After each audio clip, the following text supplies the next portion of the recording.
They gotta learn to stop taking away from families that love their children. One smack and it just turned our lives upside down. Like, that law was passed for people that abuse their children, not for people that discipline their children. Good parents won't be affected by the anti-smacking law. Well, that's right, they won't be affected. They'll just be removed from being parents. Of course, I've had to investigate, but what is amazing is they didn't actually investigate anything.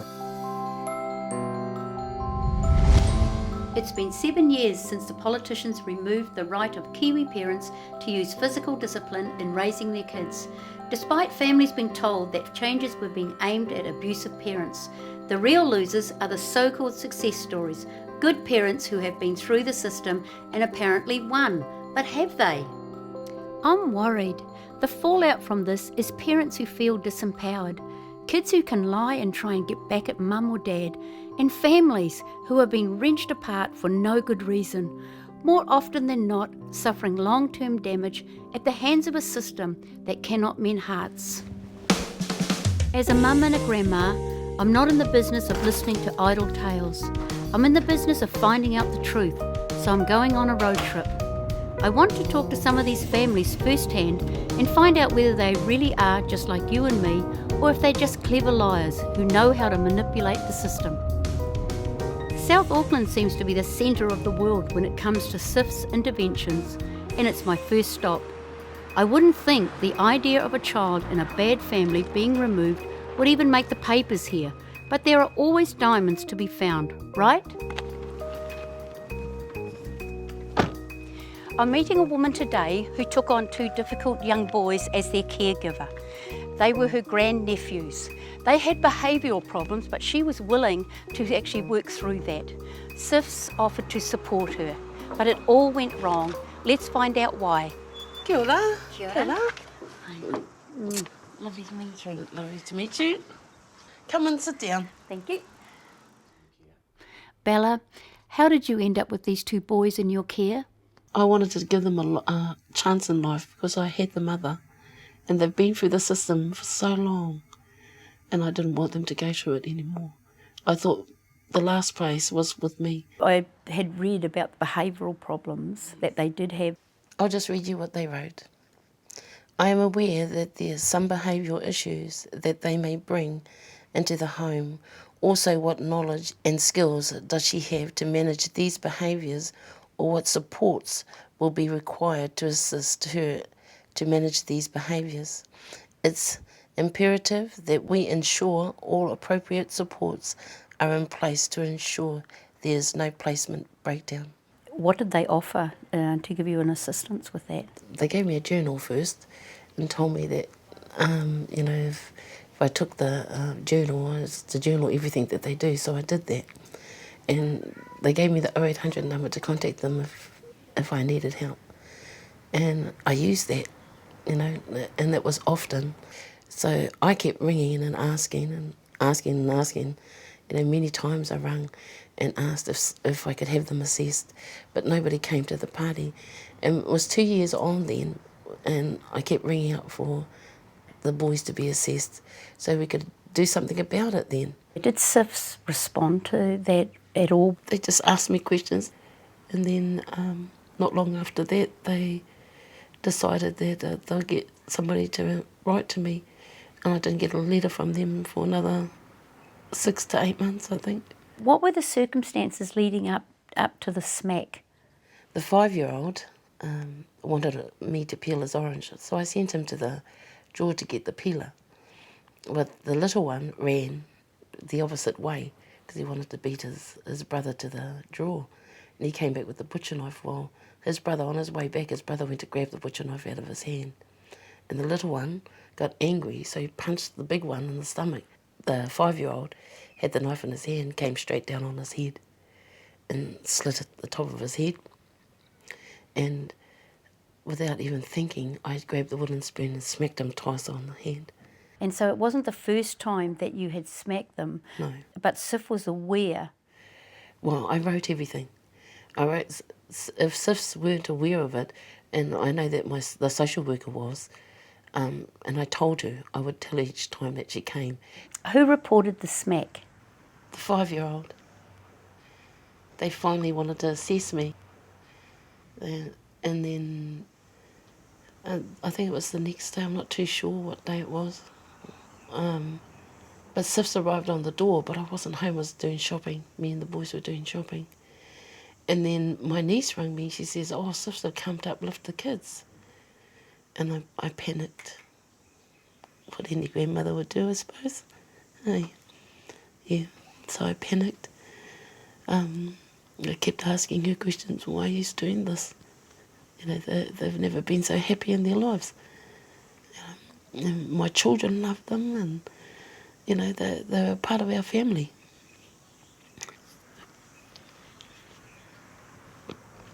I was trying to hold on to them, but they said they have to go. So I backed all their things. They didn't come back and get the rest of the stuff. They just took the boys and their clothes. And I said, smacking them on the hand, it's, you know, it's not really an offence. Belting them, yes. And I says, I've never belted them. So this is from the same people that you'd been crying out for help for 2 years. Yes. The very same. So the police became involved. What was the result from that? I just got a warning. I'll read from the police letter. After reviewing this complaint and the circumstances surrounding the allegations, it has been decided that a warning for your conduct is the most appropriate action in this matter. So the police said that you didn't commit a crime, so did you get the children back? No. There was no response from SIFs. I couldn't get a hold of anybody there, and nobody would give me any answers. At the time of the incident, they came around and assessed me, and this is what they wrote. Both children presented appropriately dressed and warm. They both look very comfortable and content in their home environment. The children seemed at ease with their caregiver. Home environment appears very child-friendly and cosy. Boys seemed very settled, happy and bright. And that's what they wrote. This is the assessment of someone that they think should have their children removed. Yes. It's like a slap in the face. You know, 1 minute they're saying I'm a really good nan, a really good caregiver, and then at the same time they're ripping the children from me to say that I'm a bad grandmother.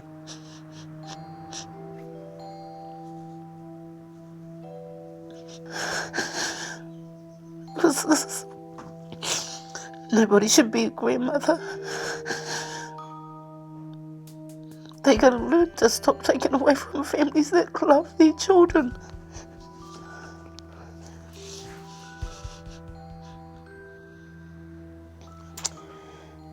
I can't explain.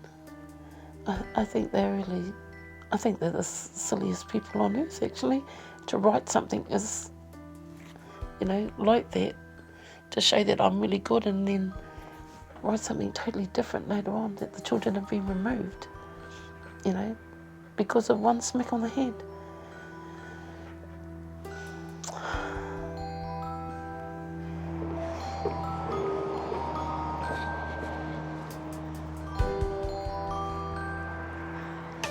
This is how I see this one. Bella offered to help. SIFs offered assistance, but that was so slow in coming. Yet the moment that she put a foot wrong, SIFs swooped in and removed the children. Why are we so quick to condemn good parents and good grandparents?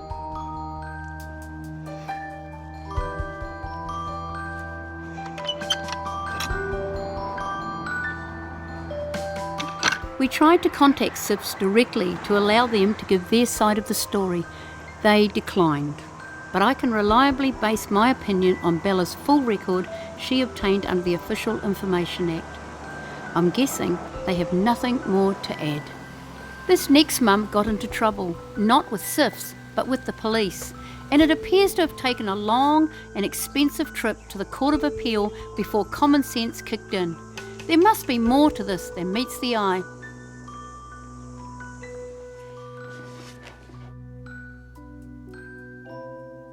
What led up to the incident that we're talking about? Right from when my son started at school, he was diagnosed with ADHD, and I tried everything in my power to help him. SIFs were called from the school to come and interview me and talk to me about it, and I asked for their help at that point, but they dismissed my case. I then went to my GP and she referred us to a child psychologist, and my son dealt with her for probably a good 6 to 9 months. She actually finished the sessions and said that, you know, he was fine, nothing else needed to be done. And then about a year and a half later, he was under the care of another adult, and she left him and 2 other children alone for about 10 minutes, and a very serious incident happened. I didn't know how to deal with it because I felt like I had tried everything in my power to try and help him and to stop this from reoccurring. I had tried star charts, I had tried taking things away from him, I tried reward systems. You know, I'd seen psychologists, I'd seen paediatricians, I'd seen GPs, I'd seen naturopaths, I'd seen everyone, teachers, I tried to get advice, but nothing helped. And so I felt like I had nothing else in my power to try and help him. So I told my partner when he got home, and we came upstairs and we sat my son down and we said, you know, we've just got a call from this lady and she told us what, you know, had happened. Can you tell us? So he told us in his words what happened, and he was very honest with us. And we said to him, look, you know, we've just tried everything to try and help you and to stop this from happening. We don't know what else to do.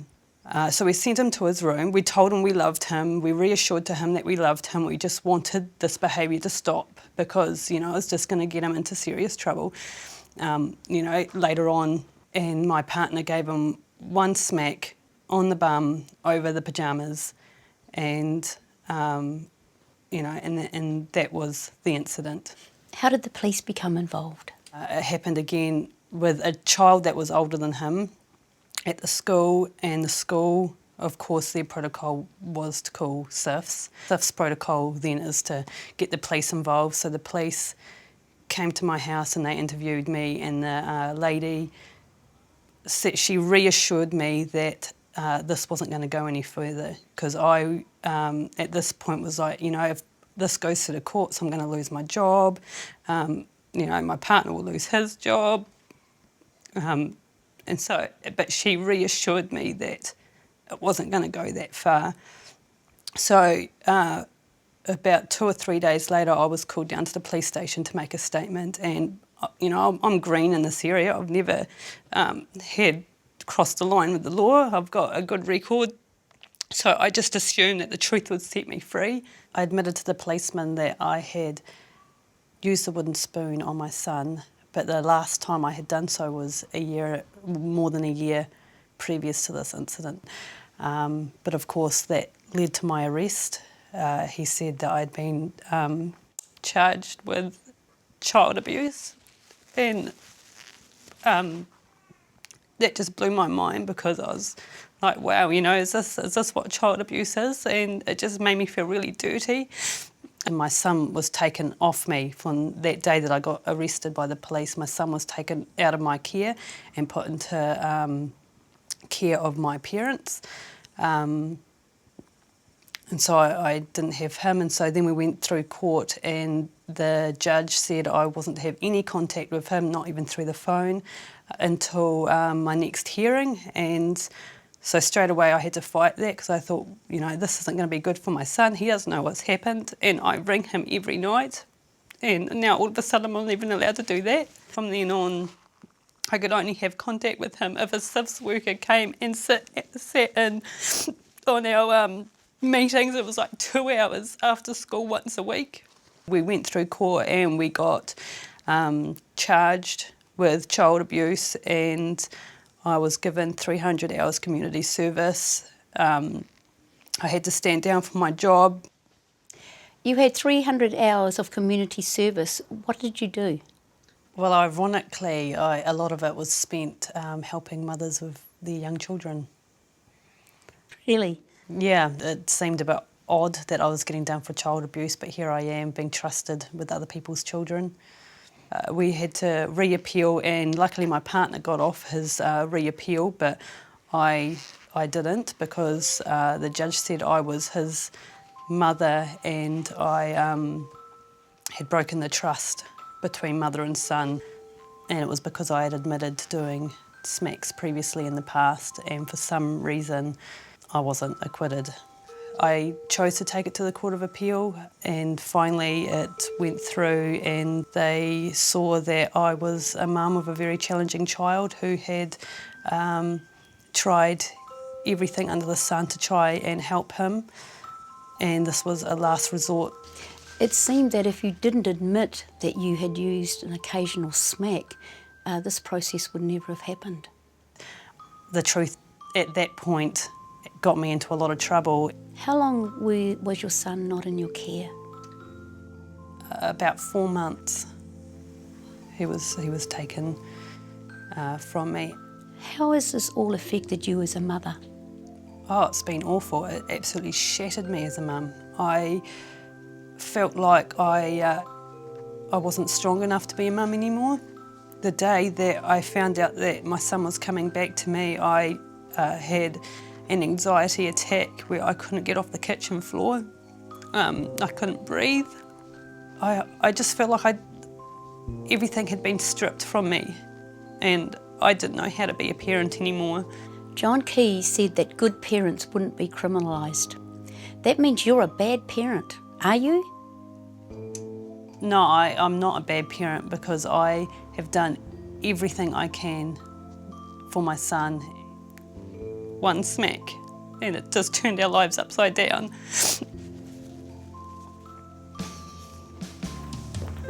I am overwhelmed and absolutely horrified. That is a beautiful young woman who's a great parent. You call this justice? I certainly don't. There are a number of things that I can't get out of my mind. Firstly, what kind of confused system makes an alleged child abuser serve out her community service looking after other people's kids? Secondly, this discretion thing bothers me. Are the police actually using the discretion as we were told they would? The politicians promised that this law would not criminalise good parents. So she's a bad parent? She's a very good parent. She had enormously challenging behaviours with which to contend. I can't go into too much detail of the detail, but the boy had ADHD, Asperger's syndrome, and had given his mother grief for many years. A lovable boy in many ways, of course, but what he did to his family member was also very, very serious and grave. And she reacted to that, and that was the second time as well. Did she basically implicate herself by admitting that she occasionally smacked in the past? Well, that's the ironic thing, that she was candid enough with the police to say that she had, on unspecified previous occasions, used a wooden spoon against her child in the previous 2 or 3 years. And the High Court judge discharged without conviction the stepfather in the end, but said no, that was a mark of distinction between the mother, who otherwise had all the features in her favour, compared to the stepfather. And it took a trip to the Court of Appeal before the court was prepared to discharge her. I'm finding that SIFs and the police seem to prosecute on a fairly wholesale basis, and they often say leave it to the judge to decide. We were sold the law on discretion being used. Is this not the case? The diversion criteria for the police, for example, don't rule out diversion for domestic violence. It's just my experience that diversion is hardly ever applied in the domestic violence or child smacking area because it's seen as such a hot potato. In your view, is this law working? Too many social workers, police, judges, lawyers, we're all concerned that there might be a murder around the corner. Well, it's hard to predict future behaviour, but you have to look at the past as well. And if someone hasn't got any previous convictions, like my client, and they otherwise seem to be a very good character, then you don't necessarily have to throw the book at them. In the Bay of Plenty, I meet another lovely whānau with a story that defies logic.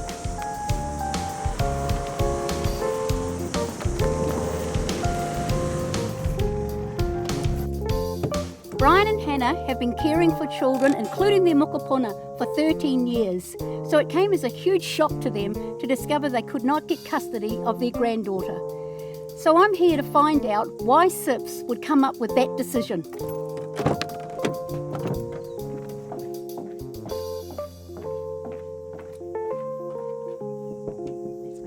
Oh, kia ora.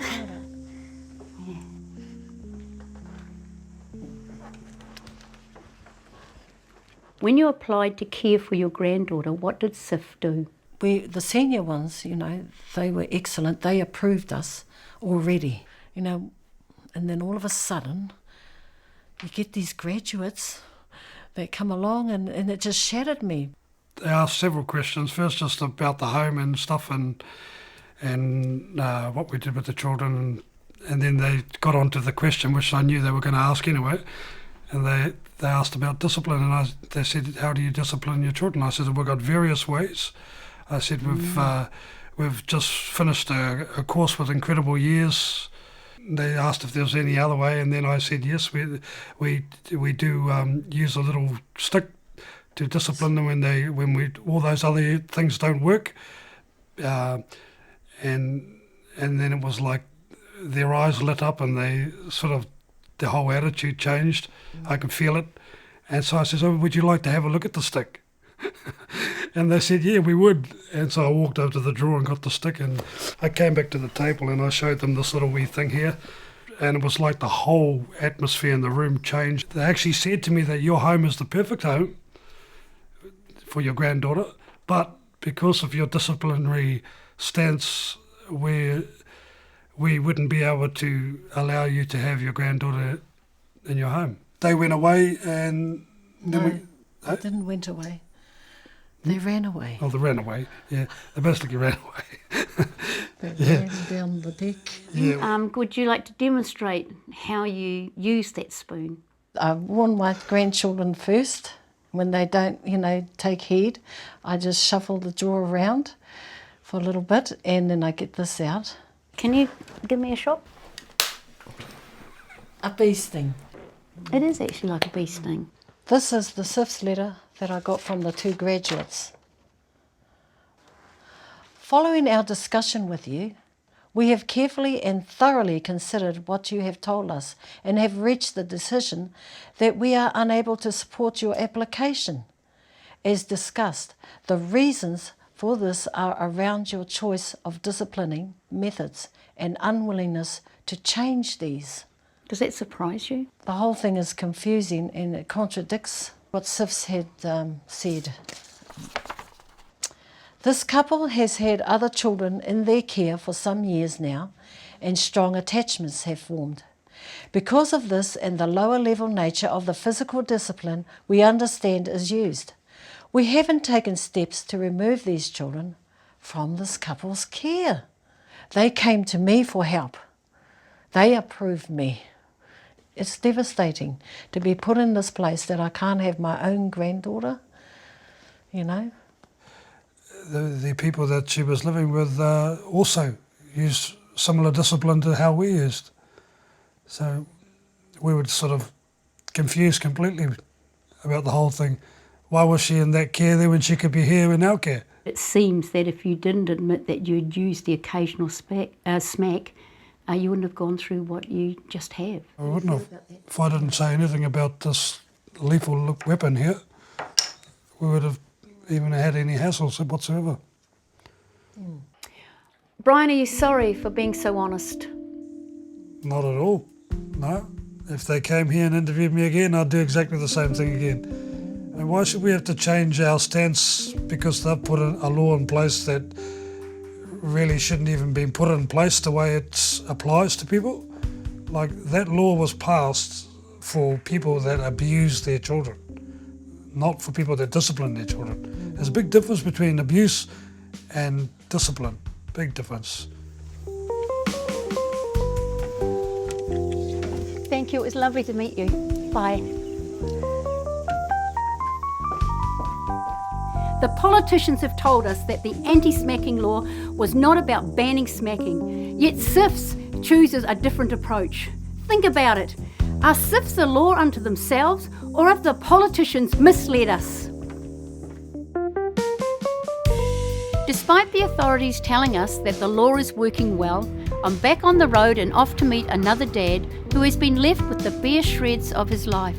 Once again, this parent had to go to the Court of Appeal to get a smacking conviction overturned, but he's still fighting to be reunited with his kids. Surely they didn't get it that wrong yet again. I had full custody of the children, which was agreed to by the children's mother. The boys were unhappy and wanted to see their mother, and they could see she was struggling and having problems, so we invited her to come and stay at our house. She managed to find a new place to live, and she got herself a part-time job, and it was 11 days after she moved into a new place that she got custody of the kids based on the allegations. And then all of a sudden it just goes messy. Can you tell us the difference between parenting styles between you and your ex-partner? The court actually wrote this piece, which I think probably sums it up quite nicely. Tensions arose over the parenting styles. I had imposed a disciplined regime upon the boys. I required their attendance at school and completion of homework and household chores as a priority to participation in leisure activity, particularly playing computer games or watching TV. My ex's approach provided a sharp contrast. For example, she allowed the boys to do as they wished, including being absent from school if they didn't want to attend. I wasn't beating them up, I wasn't abusing them, I wasn't doing anything out of the ordinary that any normal parent in the right frame of mind wouldn't be doing. How did you end up with the charges in the first place? My ex put the charges against me after an incident where I had smacked one of the children on the bottom. The allegations were that I had hit the children with an open fist on multiple occasions. I had beaten one of them up with a computer keyboard. I had attacked them with a samurai sword. I had sexually abused both children. I think that's enough really, isn't it? Right, so would you agree that the police and SIFs should take these allegations seriously? Yeah, absolutely. I think they should take the allegations totally seriously, and had they actually done their job and investigated properly instead of making a decision based on a gut feel, had they actually come into the house and spent time and watched and looked at and read the references from the neighbours, talked to people locally that knew us, talked to people who'd stayed and lived with us, they might have come to a different conclusion. I actually went to SIFs and complained to them and said to them, look, all this stuff is going on with the ex in the house, and they knew what was going on, and they didn't do anything. They just, the moment the allegations were made against me, they jumped on the bandwagon. In total, I think there was about 10, 12 charges. And the only charges I got convicted on were charges for assault on the grounds of parental correction for smacking them on the bottom. What was the outcome of those allegations? I was only convicted on my own statement, which is, yes, I have smacked the kids on the bottom once or twice when they've been naughty children. And that's what I was convicted on. Half a dozen smacks to both kids in the period of their lives. Let me read from the court papers. He used his hand, not a weapon. He administered the blows for correctional purposes only. He did not participate in gratuitous violence, and what he did had been lawful for most of the boys' lives. If they had talked to people that had known me and the kids in the environment that we were in, they would have known that there was nothing wrong. In total, I think in the district court there were 45, 50 recommendations from people ranging from justice of the peace, nurses, doctors, policemen, prison wardens, the local dairy owner, the teachers that they'd had in the past. All these people put positive recommendations through, really, really, really positive recommendations. And they all stuck by me. And they knew the kids well. What was the effect of the conviction with your work? The stain is there to stay. And the stain wasn't just work-wise, it was personal life was damaged. I lost my health, couldn't find a job. And even going to McDonald's and knocking on the door on countdown, they wouldn't give me anything because I had convictions and pending convictions. So I was pretty much sidelined. So you had to go all the way to the Court of Appeal to get... Off the conviction for smacking? Yes, absolutely. The report came through from the Court of Appeal. I was vindicated, and the comments by the previous judge were completely squashed. Can I just ask you what the total legal costs or your lost income through this whole thing? Legal costs, well, I've been in and out of court so many times I couldn't tell you, but I would say it's going up to $100,000, if not more, probably more. The cost to the rest of my life, well, being branded a paedophile in your local community is pretty horrible too. Had things thrown at me, got shouted at, screamed at, attacked a couple of times. So the overall cost is not just a tangible dollar value, it's the whole social value that I've got there as well. So I became a hermit. I stayed in the house for 3 months, I didn't leave. The thing is, you were acquitted by the court. You know, then you got your children back? No. You were acquitted? No, I was acquitted by the court, and I didn't have my children back. I tried to see my children, I couldn't see them. So it ended up going to the family court again. And the most I could ever get from the family court was supervised visits. So the Court of Appeal has found you not guilty? Correct. But the family courts are treating you like a criminal. I'm stuck with the love for my children or the love for freedom. What do I do? Which do I take? Do I stay hanging on for my children in an environment where I can't earn money, where I'm living in a pretty poor situation, and I've got the stigma of being a child abuser hanging over my head, or do I leave and go somewhere else and just forget the children like it seems it's reported that most males do anyway? Damned if I do and damned if I don't at the moment. It's damaging the very children that it's supposed to be protecting. John Key said that good parents wouldn't be affected by the smacking laws. That means you're a bad parent. I don't think so. But then I'm not a parent anymore, am I? I'm still a dad, but as for parenting, I'm not doing any of that. I'm under the scrutiny of a supervisor when I see my children for the hour and a half that I see them. So John Key says that good parents won't be affected by the anti-smacking law. Well, that's right, they won't be affected. They'll just be removed from being parents. I'm angry because that man was proven in court to be a good father, but he's ended up with a conviction for smacking, he's lost his job, and now he's lost his children. What is wrong with that picture?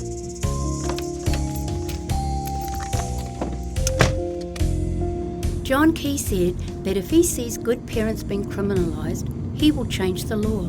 Surely all of these cases are examples of the evidence he's been looking for. I'm already convinced, but I've got one more couple to see. One of the concerns during the debate around the anti-smacking law was that kids would use this against their parents and tell authorities that they were being smacked. Surely the police and the social workers could tell the difference between fact or fiction. Tell us what was happening with your 11-year-old that led to all the problems. She went to the school counsellor because she'd taken a knife from home to school, and we found out that she'd been hanging out with girls that were cutting and, you know, having issues like that, and that was quite popular or a way to be accepted. And the teacher had found it on her, and so the teacher took her to the school counsellor, and then she said that she was having trouble at home, and she was, you know, there was smacking and there was abuse, and she was, you know, getting yelled at, and then it just developed from there, and the story got bigger and bigger. And how did they react? The school counsellor rang the local community constable, who said that that was a SIFS matter and they needed to contact SIFS. And I got a phone call on my cell phone, so I rang Adrian at work, and then we went down to their office and got these allegations thrown at us and just completely taken by surprise. So your 4 children were removed within 24 hours without any investigation? They were removed within 2 hours, really. It was immediate. We never got to see the kids. As they said, if we didn't agree for the kids to be removed, that they would take us to court and take them by order, and then we wouldn't see them for months. So how many children were removed? 4. The oldest was 16, then the next one 11, 7 and 2 or 3. just 2. Yeah. Could you tell me what the most serious allegation was? Me strangling her and her having bruises weekly down the sides of her neck, punching her in the face, Andrea punching her in the stomach. Hitting her over the head with a frying pan. Of course, I've had to investigate But what is amazing is they didn't actually investigate anything. They didn't speak to anybody. They spoke to our daughter, and that was it. Andrea gave them phone numbers of our doctors, her teachers, family, friends, family, for them to go and, principals, previous principals, for them to go and speak to, just to get an insight as to who we were and what we are as a family. And they didn't do any of it. So they took the word of an 11-year-old young girl that had obvious problems. Were there any physical evidence to support the things that your 11-year-old was saying? She had 2 nondescript bruises on one of her arms here. They said that those were grab marks, and they quite well could have been. But the thing was, she played a scrag rugby tournament about 3 days earlier as part of it, and her older sister had said that they'd had quite a decent play fight some days earlier, and the other thing was she had a mark under one of her eyes, and she said that's where Dad had punched her.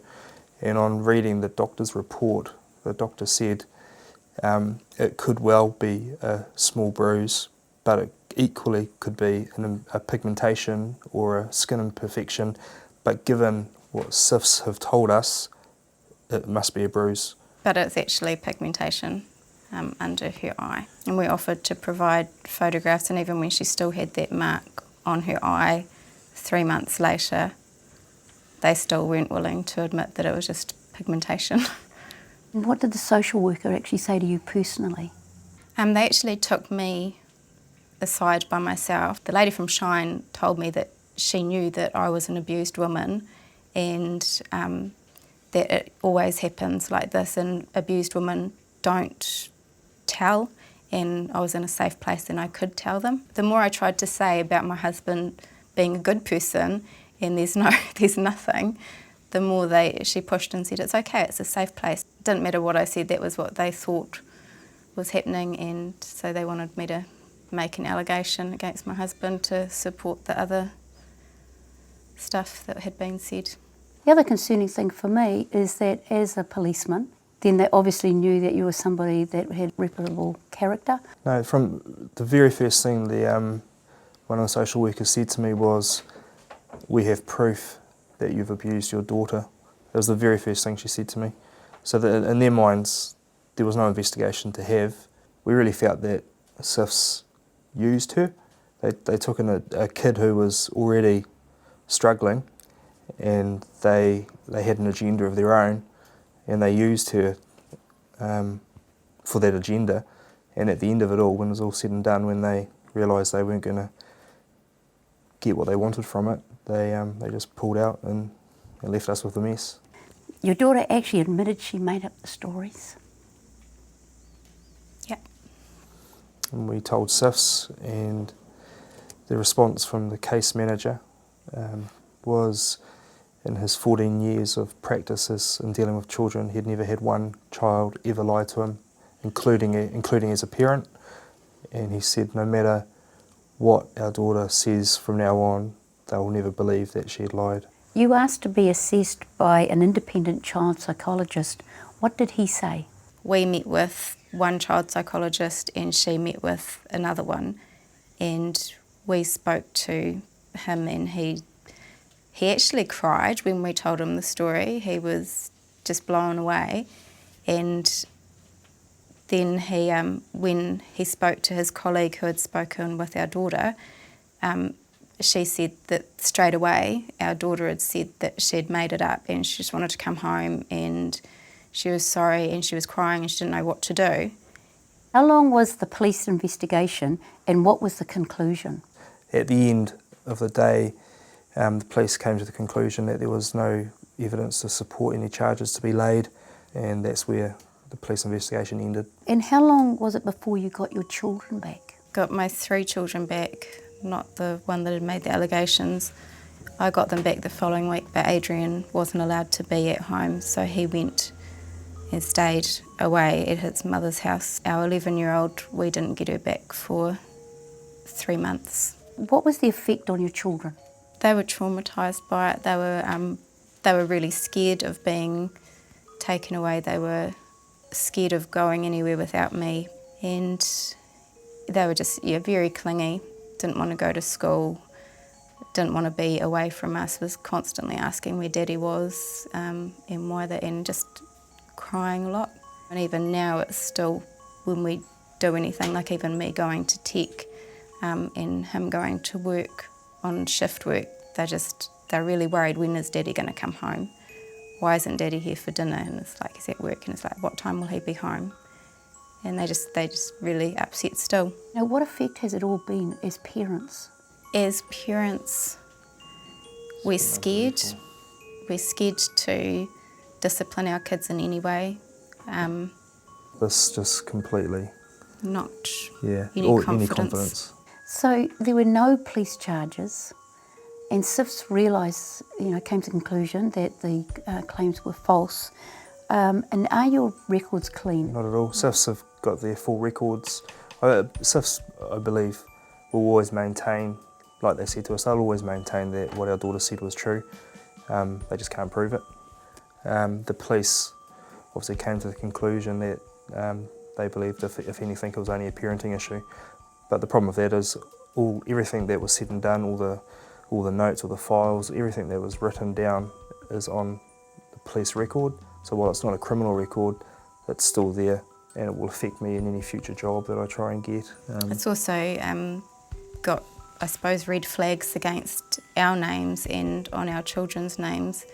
So even something simple like taking the kids to the doctor, or if they had to go to the hospital for any reason, which our daughter had to go to the hospital, I take her, and they immediately take her away and question her. And so there's red flags everywhere saying this family is an abusive family. So what would your message be to other parents? Be careful.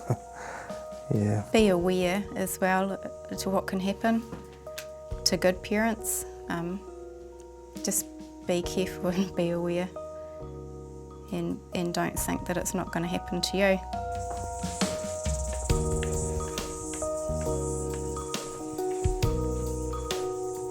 So the testimony of an 11-year-old was accepted as fact, but the many character references of these great parents were ignored, even to the point of encouraging the woman to leave her abusive husband.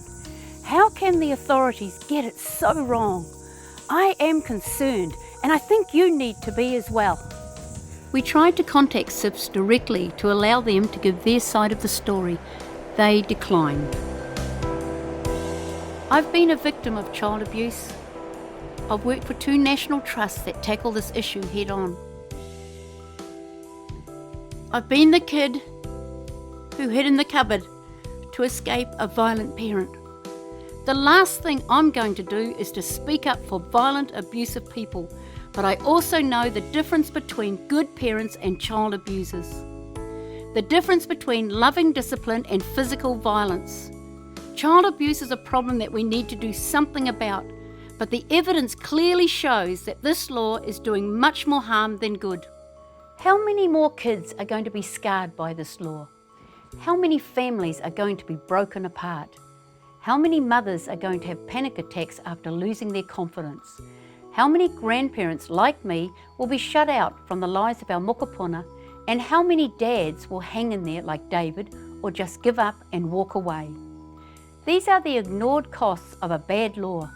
These are the casualties that fall by the wayside. The authorities might try and deny these cases even happened, but I can assure you, these stories are not fiction. You've seen that for yourself.